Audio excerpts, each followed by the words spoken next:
This little video was 100% inspired by you in the comments section. Did I get bombed with emails? No. Did I get a bunch of private messages? No. I read all of my comments. And every time I talk about relationships in the Philippines, you guys have your own spin on whether it's better to be single or is it better to be married. And you know what? You're 100% right. And that's what I'm going to cover here in the video. Single or married? What are the costs involved, both financially and emotionally? Well, I'll tell you, I think I can speak with a little bit of authority on this topic because for a number of years out here in the Philippines, I was a single guy. And it wasn't until 2 or 3 years, I think 3 years into my journey here, that I met who is now my wife. And when people used to ask me back in the day when I was single, hey, Paul, what are you going to do today? I took great pride in responding, whatever the hell I want to, because I'm my own guy. So if I want to go there, I'll go there. If I want to eat that, I'll eat that. If I want to stay home, I'll stay home. The world is my oyster, and I'm the leader, I'm in charge, I'm the boss, I answer to no one or nothing. All I got to do is pay my rent on time and I'm good to go. And that worked for me for a period of time and for a number of years. There are folks that are going to be coming over here, and the last thing I want to do is come off like I'm giving you advice. I simply want to state the way it worked for me. I'm fully cognizant of what works for me may not be the formula that works for you. But I will offer up an opinion. If you are a guy that really likes his independence, maybe you've been married before and you had a terrible divorce, or maybe you've just always been single and you've enjoyed it, I say rock on. There is nothing compelling you to hook up, commit to a lifetime partner. Why would you? You're already happy, you're content, you're in charge of your money, you're in charge of your time, you're in charge of anything and everything that goes on except for those things that are unforeseen. And none of us are in charge of that. Health issues that come along, etc., for examples. So why would you? And you may be a guy that even though you enjoy your alone time and you enjoy being your own guy, you still like the female companionship. Well, the way that I worked it, and the way that I think it can be done, again, I won't tell you what to do, is if I met somebody and I was looking for some form of intimacy, I would simply lay down exactly the truth. I would set not necessarily ground rules, but I would not make any false statements like, oh, if you go out with me, I'll do this and I'll do that and I'll love you and I'll buy you this. None of that sort of stuff. Quite the opposite. But when I did go out with somebody, maybe I would see them for an evening. We would part as friends because we had set that parameter up. Sometimes we'd take off and go somewhere for a weekend. I can remember going to Sikihor for 3 nights with a girl and 2 of her friends. And I didn't pick up the tab for everybody. I picked it up for my girl and me at the time, and the other 2 paid their own way. I never let my wallet get abused to the point of no return. Did it get abused? Yes. Did it get abused to the point of being, destitute? Absolutely not. I learned early on over here how to put the brakes on. However, so if I wanted to be with somebody, I could have the proverbial friends with benefits. And there came a time, and it was sort of like after about a year, where I just sort of hit a wall with all of that. I was finding no real intimacy. I was finding no real connection with anybody. I found it to be a bit shallow. And I said, you know what? I would rather not be with somebody in that capacity than be with them if I don't have actual feelings for her. And so that was my life choice. Doesn't mean it has to be yours. I know plenty of guys that consider themselves to be butterflies. They go from flower to flower to flower to flower. And that's the way they want to live their life. And if that's the way a guy wants to live his life, I say rock on. The only thing I would request is that you're totally transparent and honest and don't make any sort of false pretenses or promises to the other party. Now, moving on, how did it affect my budget? Well, you would think that being single would be a lot cheaper than being with another person. That depended on lifestyle. My lifestyle was that of being a bit gregarious and going out a lot.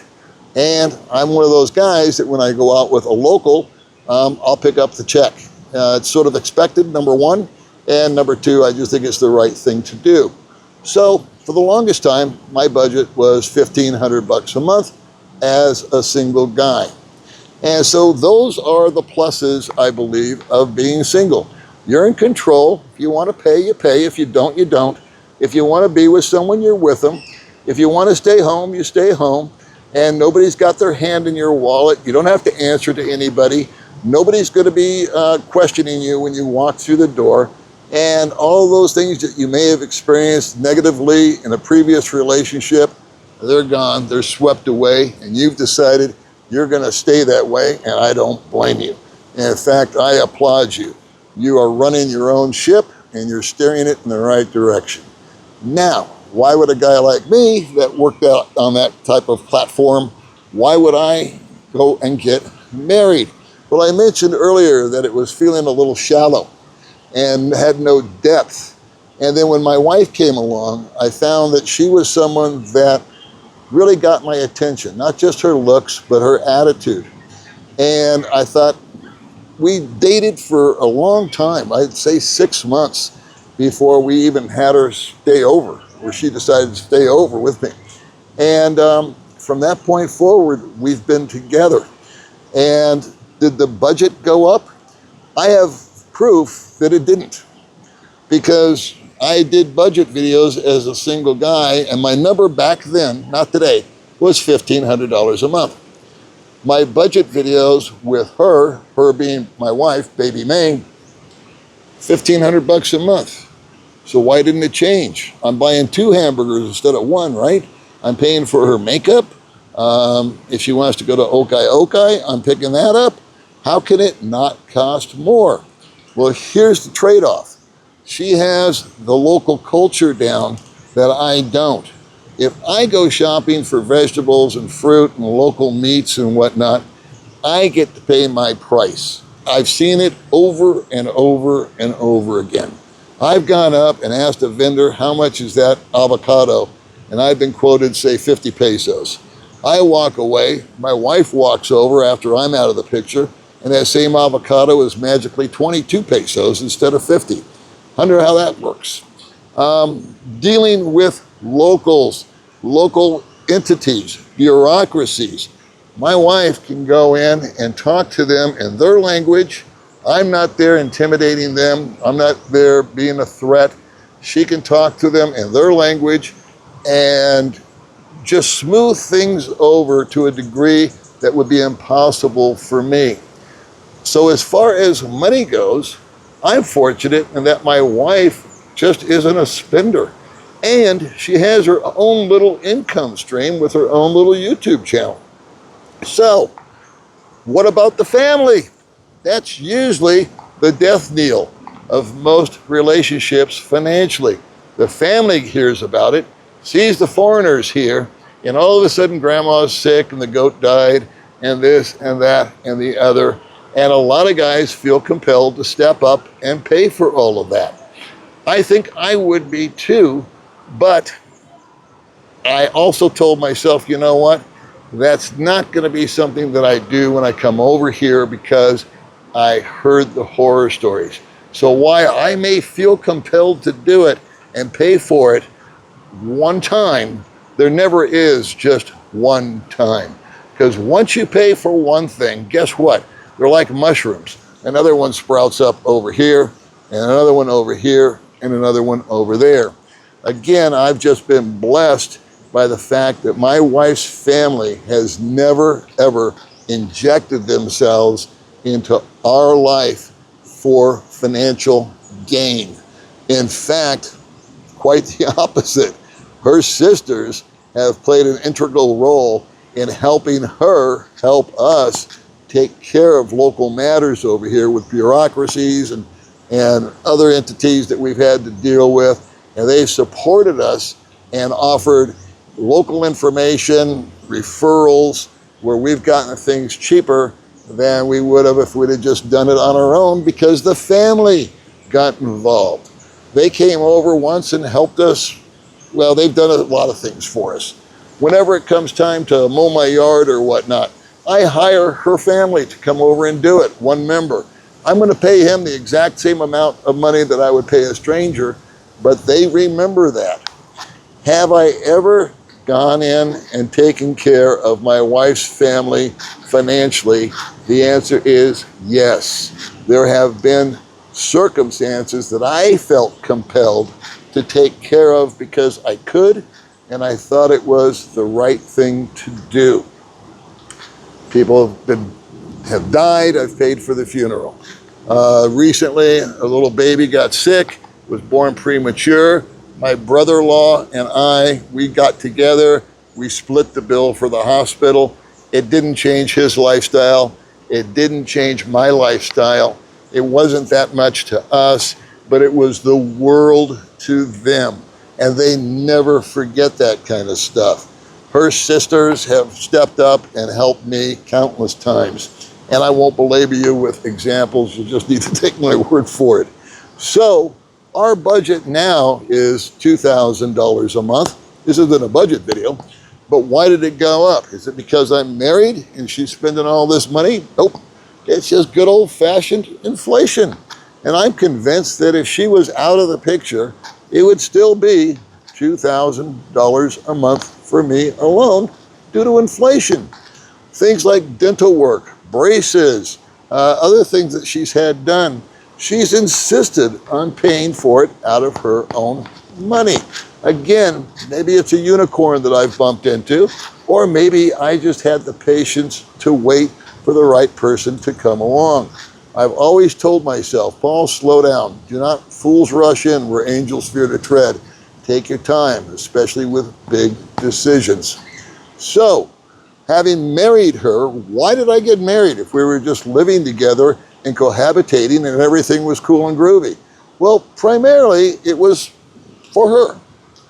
It elevated her status, and it also settled her mind down that I was never gonna just one day shove her out the door and move on to the next pretty face. Both of us have observed that happening. And when she sees it, even though she trusts me as far as she can throw me when it comes to certain things. And I think she just needed that reassurance. And I wanted to give it to her. She also said it was her dream to have her father walk her down the aisle. And we only had a little civil ceremony. She did not want a big dress. She didn't want to make a big production. We didn't have a big reception with all the food and the guests and the invitations and the flower curls and this and that. I told her, I said, honey, if you want that, we can do it. I'll ink up for it. She said, no, I just want to be married, and I just want my father to be there to give me away. Because her father can't walk anymore, but he was able to give her away. We lost the aisle, but she still had her dream come true. And after the wedding, I took everybody to lunch. I think it cost me 80 bucks. Okay, so again, that was her decision. Are there any benefits to me being married? Well, yeah. Number one, visa. I'm no longer a tourist, so I have a 13A visa. Instead of having to go to immigration every 2 months, I know this is a small thing, but instead of having to go to immigration every 2 months and pay maybe $500-600 a year, whatever it is, to stay on the tourist visa, I now go down once a year. I do an annual report. I have January and February to get that done, and it cost me the grand total of 310 pesos, or about $5 a year for my visa. So that's simplified. Taking my wife out of the country was a big motivator. My wife and I went through hell and back trying to get her out of the country as my girlfriend. We made it by the skin of our teeth. And she's the one that pulled it off. I'll spare you the details. I did a video about it years ago. But just take my word for it. We got her on the plane. But there was a really strong chance that she would have gotten offloaded, even though we made as many preparations as possible. Before that trip, I'll tell you a quick little anecdote, and then we'll call it a day. I went to the immigration office before we left the country. And I happen to know one of the most curt, by the rules, I don't want to say mean, but he's pretty no nonsense, I think is a great way to describe this immigration officer. He doesn't want to hear about it. He just cuts to the chase, and he's, like I said, no nonsense. So I sought him out, and I said, excuse me, can I talk to you? Because the other ladies that worked there are really nice and sweet, but I wanted this guy. I wanted the junkyard dog. And I said, hey man, I'm gonna take my girlfriend out of the country. Do you think that I'll have any problems? And he goes, oh yeah. He couldn't wait to tell me the bad news. He goes, you're gonna have a hell of a time. He goes, I'm not saying you won't get her out, but you better have a great backstory. You better have a lot of documentation, and you better pray that your wife can answer those questions properly, and that the immigration officer makes an assessment that the two of you are the real deal. And I gotta tell you, man, we got her on that plane by the skin of our teeth, and we had about 15 minutes to go. Took her over an hour and a half to get through immigration as my girlfriend. While I was there, I asked him an off-the-cuff question. I said, let me ask you this, sir. If her and I were married, would we have that same aggravation of her getting offloaded?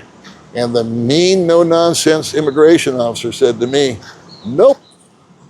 In fact, the two of you go through the same line together. The fact that you got a wedding band on, and if you bring your marriage certificate, that's even better. And if you've got some history, which we do, he said, you'll go right through. Because the primary thing they're worried about is the Filipina getting to the other country and running away and not coming back here. But if she's married, and she's got a return ticket, and she's attached to me, and she's got some assets here, well, of course she's going to come back. We're just taking a trip. And he goes, you'll get through it easy peasy. They're just going to ask you some questions, and if you have the marriage certificate, he says, once the first time you're out, beyond that, no problem. So there's another benefit, because my wife and I do want to travel. So does she cost me any extra money? No. But does she save me anything? Yeah. Many times she saves me emotionally. Because when I come home, sometimes I'm feeling empty. When I come home, sometimes I've had a bad day. When I come home, I've had, some trials and some tribulations and some frustrations. And she'll say, how are you doing? And I'll tell her. And you know what? At the end of the day, I get a little kiss and I get a little hug, just the same way she greets me every morning, asks me if I'd like a cup of coffee, like Edith Bunker. You want some coffee? Because that always makes me feel better. And that's just how we roll. I'm more than happy having a companion. I don't want to be a butterfly. I want to have someone that has some depth about it. I want a relationship to grow. And I think being married was the right choice for me. I'm not saying it's the right choice for you. Please let me know what you think in the comments, and I'll be curious to hear that. Speaking of the devil, look who's joining me in the video. Hi guys, thanks for watching. See you next video. Bye. Bye guys, thanks for watching.